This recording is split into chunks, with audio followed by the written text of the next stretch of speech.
Welcome to One Crack News, and let's talk about it. Eazy E, aka Eric Wright. Now everybody hear about Eazy E, but they few hear about Eric Wright. They be like, well, what's the difference? Eazy E is the guy you see on stage, you see with the microphone and doing everything else. Eric Wright is the guy you see or hear on the phone conducting business. When it's time to conduct business, then you're dealing with Eric Wright. And Eric Wright is a mother. He's a mother. Listen. Ruthless Records, and what people didn't realize is that the deals that they had at Ruthless Records were a lot better than any record company that they had structured out there. They didn't realize it because they had never gotten offered deals before. So if you've never gotten a record deal before offered to you, you might think you're getting robbed. You might say to yourself, I don't know if this is a good deal. So when they were getting ready to do their tour, they wanted to do their own tour where they were the headliners. But they weren't going to allow that. During that time when they had all the controversy going on, they had to be on tour with everybody else. Nobody was finna house n.w.a. So, naturally, when it came to putting them down, getting some shows and everything else, Eazy E don't care about the shows. He want to do the shows just to sell more records. That's what Eric Wright cares about. Now, for Dre and the rest of them, this is where they money come in. They're the performers. Eazy E, he gets paid regardless. He gets paid more about them buying the records. So he's always pushing to buy the records. So when they were starting all the controversy with the preachers and Reverend Calvin Butts, he running over the CDs with some type of bulldozer and all this stuff. This music is poisoning. Eazy E was so happy because he's like, this is free promotion. This guy he gonna probably run for office or something. But Eazy E was a shrewd businessman, because this one guy was trying to, the promoter who was putting on the concert at the Joe Louis Arena in St. Louis. So they getting ready to do the show, the n.w.a show. So the guy's like, well, I tell you what, cause I'm gonna tell you like this. Joe Louis Arena, man, they ain't really for all that n.w.a stuff, so we're gonna let y'all do 2 songs. So you could do the F the Police song, and you could do another song. But then that's it. They was like, whoa, wait a minute, we ain't got no time limit? He was like, nah, cause such and such might go on before me, and he don't want to give up his time, and he got this and that, and look, I ain't finna pay for all that. So Jerry Hell is in there losing it. You can't go back on a deal. You didn't sign. Do you know we have a signed contract? He's like, man, look at that contract. It don't say nothing about time. It just says y'all got the right to appear, and this is what we got to pay. Now, such and such is the headliner, and they might go on longer. They might go over their time limit. They the headliners. So Eazy E come in, and then he takes the lokes off, and he becomes Eric Wright right before this guy's eyes. So he said, let me tell you something. Now, you saying that's torturous interference, and if that's how you gonna do your practices, do you travel and promote on the West Coast? He's like, yeah, not no more, you don't. I guarantee you that. He was like, who are you? He said, I'm Eric Wright. I own Ruthless Records. That's my name down there when you see executive producer. That's me. You see Ruthless? Yeah, that's my label. So when you tell me we got an agreement and then you renege on it, that means you ain't a man of your word. You can't conduct business, and we got signed contracts in there. We could sue you. And then the guy was, no, you can't do that. Well, you know what? Since you the promoter and everything else, and you the executive producer, right?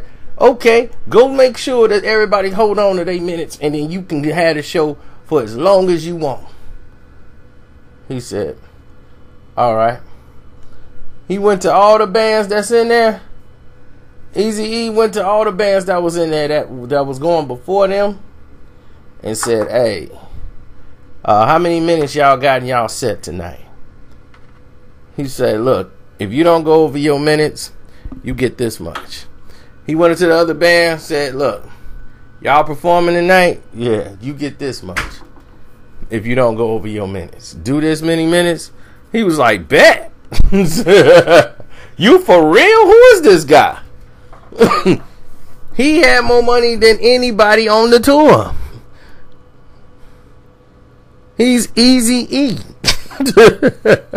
AKA Eric Wright. Eazy E was like, they got to see us because they got to buy our records.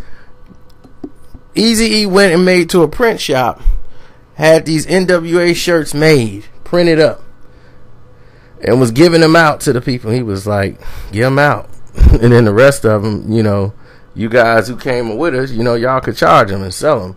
And then at the end of the day, when we leave, give them out for free. So they can just wear it around and they can be promoting for free. Eazy E is pushing selling the records, because selling the records was going to get him the most money. Eazy E, Eric Wright, was the richest rapper in the game. By 1991, he was the richest rapper in the game, and he only had one album out.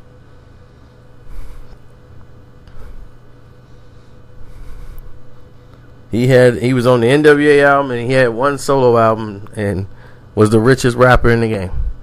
Nobody had more money than Eazy E at that time. Now, where did his money go? I have no idea. But he was probably 3, 4, 5, 6.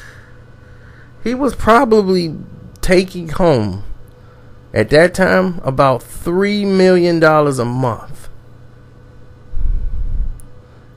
That was before taxes. Eazy E was probably taking $3 million a month as his earnings. As his personal earnings, he was making about $3 million a month. By I'm going to say 1991, yeah, about 1991, he was making about that much money, had that much money coming in, large sums of money. So about 92, and Eazy E was so rich at that time. I'm shocked that the company went belly up the way it did, and his money was starting to evaporate so fast. It's like, where did his money go? Then there was rumors that Jerry was stealing from the company and stealing from Eazy, and Eazy E was paying for these securities, the JDL. But millions he had. He was the richest rapper, and 2 years later he's selling his mansion. It's like, whoa, what's going on here?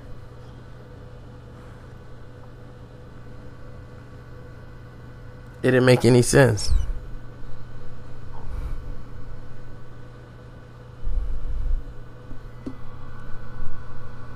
Eazy E had employed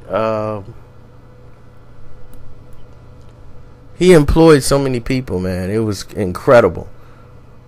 So many people got their start in the music business. He was the first rapper to say, let's try to branch into Latinos. Let's sign them and try to get them under Ruthless Records and build them up so they can have their own unit, their own group, because they got their own type of style of music that they want to listen to. That's all good. Let's have it all under Ruthless. Eazy was getting ready to branch out Midwest everywhere, but he was the richest rapper in the world before anybody even knew it. He was making about $3 million a month in income. They had Michelle A album platinum, almost 2-3 times platinum. The n.w.a album was double platinum, almost 2 million records sold. And Eazy E album, 2 million sold.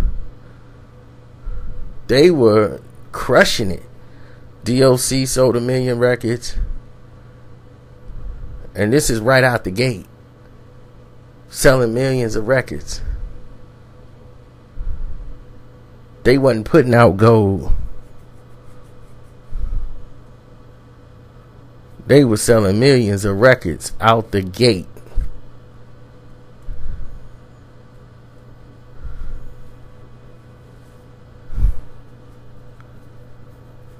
And then n.w.a, the Niggas for Life album, sold what, 3 million records right out the door. The EP sold 1 million. 100 Miles and Running, that was sold 1 million. Eazy E was seeing so much money, it was making people sick. And Dr. Dre realized how little of the money he was getting, because he's like, man, how is Eric so rich and I'm not? They start showing him the contract, like, look, this your contract. Look at what your deal all messed up. You producing all these records, you supposed to get way more than this.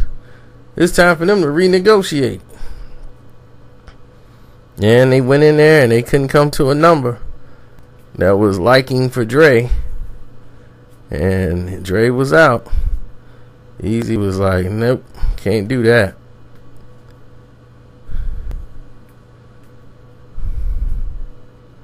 But if they stayed together, oh my goodness.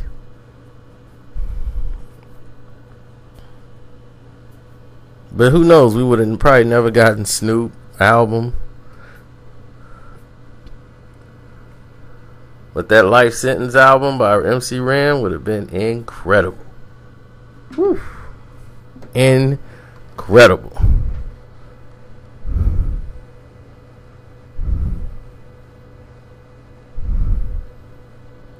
So, anyway, I'm out. Don't forget to subscribe and stay tuned to One Crack News. It's your boy Carcino saying, be easy.